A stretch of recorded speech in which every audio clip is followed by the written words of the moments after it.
Hello നമസ്കാരം. Tara's കൊണ്ട് കിച്ചണിലേക്ക് എല്ലാവർക്കും സ്വാഗതം. നമുക്കിന്ന് സൺഡേ ആയിട്ട് ബീഫില്ലാതെ ഒരു മസാലക്കറി വെച്ച് നോക്കിയാലോ. അപ്പോൾ നമുക്ക് നോയമ്പ് കാലത്തൊക്കെ കൂട്ടാൻ പറ്റിയ നല്ല ഒരു സൂപ്പർ കറിയാണിത്. അതിപ്പോൾ നമുക്ക് ഉരുളക്കിഴങ്ങ് വെച്ചോ അല്ലെങ്കിൽ ചേമ്പ് വെച്ചോ ഒക്കെ ഈ കറി ഉണ്ടാക്കാം. അപ്പോൾ ഞാൻ ഉരുളക്കിഴങ്ങ് വെച്ച് ഈ കറി ഉണ്ടാക്കുന്ന വീഡിയോ ഇതിക്ക് മുമ്പുള്ള നോയമ്പ് കാലത്തെ റെസിപ്പീസിലൊക്കെ ഞാൻ ഇട്ടിട്ടുണ്ട്. അപ്പോൾ അത് കാണാത്തവരുണ്ടെങ്കിൽ കണ്ടു നോക്കുക. ഇപ്പം ഞാനിത് ചേമ്പ് ഇട്ടിട്ടാണ് ഇങ്ങനത്തെ മസാലക്കറി ഉണ്ടാക്കുന്നത്. അപ്പോൾ നമുക്ക് ഇറച്ചിയില്ലാതെ തന്നെ മസാലയൊക്കെ ഇട്ടിട്ട് തേങ്ങ വറുത്തരച്ചിട്ടാണ് നമ്മൾ ഈ കറി വെക്കണത്. ഒറിജിനലായിട്ട് നമുക്ക് ബീഫിൻ്റെയൊക്കെ ബീഫ് കറിയുടെയൊക്കെ ഒരു ടേസ്റ്റ് ഉണ്ടാവും. അപ്പോൾ നമുക്ക് ചേമ്പ് നന്നായിട്ട് ക്ലീൻ ചെയ്തിട്ട് 3-4 പ്രാവശ്യം കഴുകിയെടുക്കണം. അതിൻ്റെ ഒരു ചെറുതായിട്ടുള്ളൊരു വഴുവഴുപ്പ് മാറാൻ വേണ്ടിയാണ്. ഇത് നമുക്ക് വേവിച്ച് കഴിഞ്ഞിട്ട് അതിന് വെള്ളമൂറ്റി കളയേണ്ടെന്ന് ആവശ്യമില്ല. ചേമ്പിലൊന്നും വെള്ളമൂറ്റി കളയണ്ട. കപ്പയില മാത്രം ഞാൻ വെള്ളമൂറ്റി കളയാറുള്ളൂ. ചേമ്പും ചേനയൊക്കെ നമ്മൾ ആ വെള്ളത്തോടു കൂടി തന്നെ കറി വയ്ക്കുമ്പോഴാണ് ടേസ്റ്റ് ഉണ്ടാവുന്നത്. അപ്പോൾ നമുക്കത് ചെറിയ കഷ്ണങ്ങളാക്കി അരിഞ്ഞെടുത്തതിന് ശേഷം വേറൊരു പാനിലേക്ക് ഇട്ടിട്ട് അതിലേക്ക് കുറച്ച് കറിവേപ്പിലയും ഒരു കഷ്ണം ഇഞ്ചിയും 2-3 പച്ചമുളകും കൂടി ഇട്ടിട്ട് ആവശ്യത്തിന് ഉപ്പും കൂടി ചേർത്തിട്ട് അത് നമുക്ക് വേവിക്കാൻ വെക്കാം.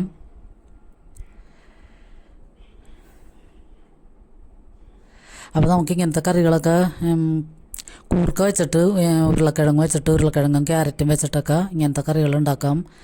മസാല ചേർക്കണമെന്ന് മാത്രമേ ഉള്ളൂ. അപ്പോൾ നല്ല അടിപൊളി ടേസ്റ്റാണ്. അപ്പോൾ നോയമ്പാലത്തൊക്കെ കൂട്ടാൻ പറ്റിയ നല്ല കറികളാണ്. ഇങ്ങനത്തെയൊക്കെ റെസിപ്പീസൊക്കെ എല്ലാവരും ട്രൈ ചെയ്യുക. പിന്നെ നമുക്കിതിലേക്ക് തേങ്ങ വറുത്തെടുക്കാം. ഇപ്പോൾ ഒരു ഇടത്തരം തേങ്ങയുടെ പകുതിയാണ് ഞാൻ വറക്കാൻ വേണ്ടി എടുത്തേക്കണത്. അപ്പോൾ അത് നന്നായിട്ടൊന്ന് മൂത്ത് വരുമ്പോൾ തന്നെ നമുക്കതിലേക്ക് കുറച്ച് സ്പൈസസ് ചേർത്ത് കൊടുക്കണം. ഒരു 5-6 കുരുമുളക്, കുറച്ച് കുരുമുളക്, പിന്നെ ഒരു 2-3 ഗ്രാമ്പു, 2-3 ഏലക്ക, പിന്നെ പെരിഞ്ചീരകം ഉണ്ടെങ്കിൽ അതും ഇട്ട് കൊടുക്കാം. അപ്പോൾ ഏലക്ക 2-3 കൂടുതലിടണം. എന്നാലാണ് നല്ല മണം ഉണ്ടാവും. ഏലക്ക കൂടുതലിട്ട് കഴിഞ്ഞാൽ നമ്മിത് മൊരിയിക്കുമ്പോഴും കറി വെച്ച് കഴിയുമ്പോഴൊക്കെ നല്ല അടിപൊളി ടേസ്റ്റും മണവുമായിരിക്കും.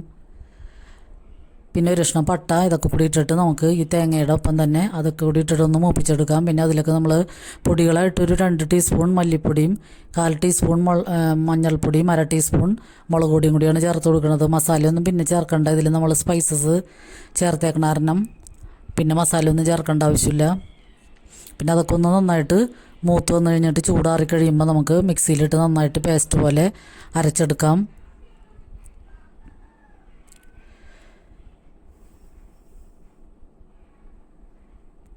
അപ്പോൾ ഈ കറി നമുക്ക് ചപ്പാത്തിയുടെ പാലപ്പത്തിൻ്റെ കൂടെയൊക്കെ കഴിക്കാൻ അടിപൊളിയാണ്. ഇപ്പോൾ രാത്രി നമുക്ക് ഡിന്നറിന് ചപ്പാത്തിയൊക്കെ ഉണ്ടാക്കുകയാണെങ്കിൽ തന്നെ ഈ കറി കൂട്ടിയാൽ മതിയാകും. നല്ല ടേസ്റ്റാണ്. പിന്നെ അതിലൊക്കെ നമുക്ക് സവാള നേരത്തെ ഇട്ടിട്ടില്ല. അപ്പോൾ അതുകൊണ്ട് ഞാൻ കടുക് പൊട്ടിച്ച് വറ്റൽമുളകും കറിവേപ്പിലയും കൂടി ഇട്ടതിന് ശേഷം ഒരു സവാളയും പിന്നെ ഒരു 5-6 അല്ലി വെളുത്തുള്ളി ചെറുതാക്കി അരിഞ്ഞതും കൂടി ഇട്ടിട്ട് ഒന്ന് മുരിഞ്ഞ് വരുമ്പോൾ തന്നെ വഴന്ന് വരുമ്പോൾ തന്നെ നമുക്ക് ഈ അടിച്ചു വെച്ചിരിക്കുന്ന അരപ്പ് ചേർത്ത് കൊടുക്കാം. എന്നിട്ടത് നന്നായിട്ടൊന്ന് ആ വെളിച്ചെണ്ണ കിടന്ന് നന്നായിട്ട് വഴന്ന് കിട്ടണം. അത് നന്നായിട്ട് വഴന്ന് വരുമ്പോൾ തന്നെ നമുക്ക് മിക്സിയുടെ ജാറ് കഴുകി കുറച്ച് വെള്ളം കൂടി ചേർത്ത് കൊടുക്കാം. ചെറിയൊരു ഗ്രേവിയിലാണ്, ചെറിയ ചാറോടുകൂടിയാണ് ഞാൻ എടുത്തേക്കണത്. തേങ്ങയൊക്കെ വറുത്തരച്ചേക്കണ കാരണം തന്നെ ഇത്തിരി ഗ്രേവി നല്ലതാണ്.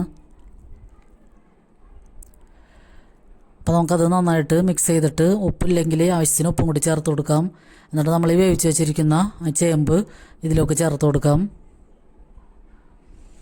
അപ്പോൾ ചേമ്പ് നന്നായിട്ട് വെന്തേക്കണ കാരണം തന്നെ അതിൻ്റെ ഒരു കുറുകലും കൂടി ഇതിലേക്ക് വരും.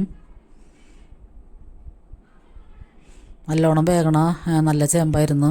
അപ്പോൾ അതുകൊണ്ട് തന്നെ അത് നല്ലോണം ഈ ചാറും ഗ്രേവിയും കൂടി നന്നായിട്ട് മിക്സ് ആവുന്നുണ്ട്. എന്നിട്ട് നമുക്ക് നന്നായിട്ട് മിക്സ് ചെയ്തതിന് ശേഷം ഒന്ന് തിളയ്ക്കാൻ വേണ്ടി വെയിറ്റ് ചെയ്യാം. ഉപ്പൊക്കെ ഉണ്ടാകുന്ന നോക്കിയിട്ട് ഉപ്പ് ആവശ്യമുണ്ടെങ്കിൽ ചേർത്ത് കൊടുക്കാം. പിന്നെ അത് മാറ്റി വെച്ചിട്ട് നമുക്ക് കടുകൊക്കെ ഞാൻ നേരത്തെ പൊട്ടിച്ചാണ്. അപ്പോൾ അതിൽ നിന്ന് ഞാൻ കുറച്ച് കടുക് സവാളയുടെയൊക്കെ കൂട്ട് മാറ്റിയിട്ടുണ്ടായിരുന്നു. അപ്പോൾ അതും കൂടി നമുക്ക് മുകളിലൊക്കെ ഒരു ഭംഗിക്ക് വേണ്ടി ഇട്ട് കൊടുക്കാം. ഇത്രയേ ഉള്ളൂ നമ്മുടെ അടിപൊളി ചേമ്പ് മസാലക്കറി ഇവിടെ റെഡിയാണ്. അപ്പോൾ എല്ലാവരും ഇങ്ങനത്തെയൊക്കെ കറികളൊക്കെ ഒന്ന് ട്രൈ ചെയ്യുക. പിന്നെ നമുക്ക് എന്തിൻ്റെ കൂടെ കഴിക്കാൻ പറ്റും. അപ്പോൾ ലൈക്ക് ചെയ്യുന്നവർക്കും കമൻറ്റ് ചെയ്യുന്നവർക്കൊക്കെ ഒത്തിരി നന്ദിയുണ്ട്. അപ്പോൾ ഈ വീഡിയോ കണ്ടുകൊണ്ടിരിക്കുമ്പോൾ തന്നെ എല്ലാവരും ഒന്ന് ലൈക്ക് ചെയ്യാൻ മറക്കരുത്. അപ്പോൾ ഇത്തരം നാടൻ റെസിപ്പീസൊക്കെ കാണാൻ ഈ ചാനൽ സബ്സ്ക്രൈബ് ചെയ്യുക. അപ്പോൾ എല്ലാവർക്കും ഒരുപാട് ഒരുപാട് നന്ദി.